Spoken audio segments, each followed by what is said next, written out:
নমস্কার কৃষক চাষী বন্ধুরা, কৃষি উইথ এক্সপিরিয়েন্স ইউটিউব চ্যানেলে আরেকটি নতুন ভিডিওতে সকলকে স্বাগত।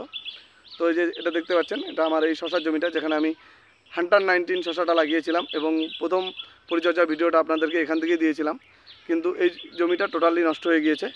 তো দেখুন কি হয়েছে। এই যে দেখুন, গাছ, বেশিরভাগ গাছ মারা গিয়েছে, নষ্ট হয়ে গিয়েছে। এর একমাত্র কারণ হলো অতিরিক্ত বৃষ্টি এবং বন্যা। বৃষ্টিতে যদিও কিছু হয়নি, গাছগুলো খুব সুন্দরভাবে বেড়ে উঠেছিল। ওই সাইডে গাছগুলো একটু বড় বড় ছিল। তো এই জমিটাতে, এটা মধ্যম উঁচু জমি, এই জমিটাতে মোটামুটি 1 কোমরের মতো জল উঠেছিল।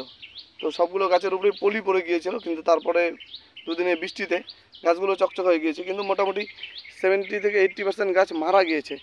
এখন যে দু একটা গাছ আছে, এগুলোতে আর পরিচর্যা করছি না, কারণ এই কয়েকটা গাছের মধ্যে পরিচর্যা করে কোনো লাভ হবে না।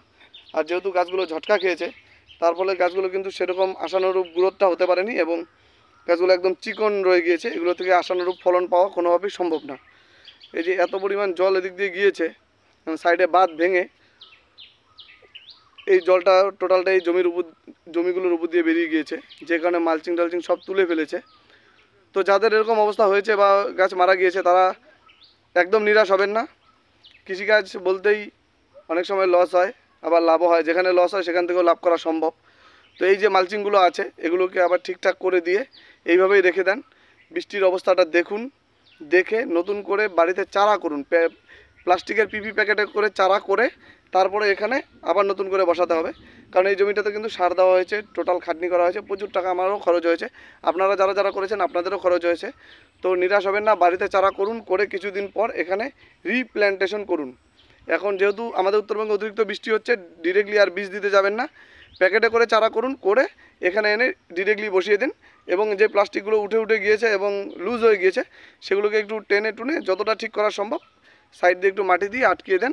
এখানেই আবার শশা হবে, কিন্তু প্রথম চালানটা মার হয়ে গেল, কিছুদিন লেট হয়ে গেল, যদিও খরচ গেল, কিন্তু কিছু করার নেই। যেহেতু শুধু আমার না, সবারই নষ্ট হয়ে গেছে, বাজারটা আশা করি ভালো পাওয়া যাবে।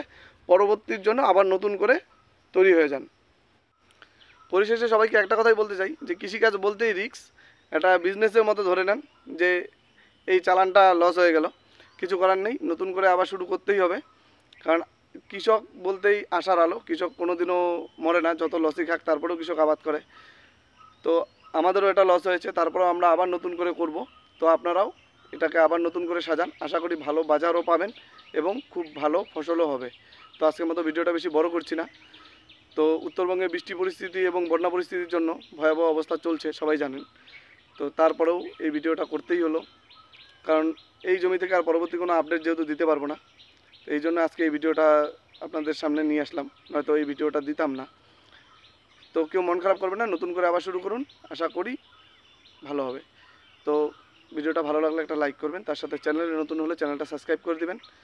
আর পরবর্তী যে পরিচর্যা ভিডিওগুলো আছে এবং অন্যান্য ফসল, বেগুন, কপি, যা যা আমরা জমিতে লাগাই, সমস্ত কিছু পরিচর্যা A to Z ভিডিও নিয়ে আসবো আপনাদের সামনে। চ্যানেলটা সাবস্ক্রাইব করে নিন এবং কোনো প্রশ্ন থাকলে অবশ্যই কমেন্ট করুন।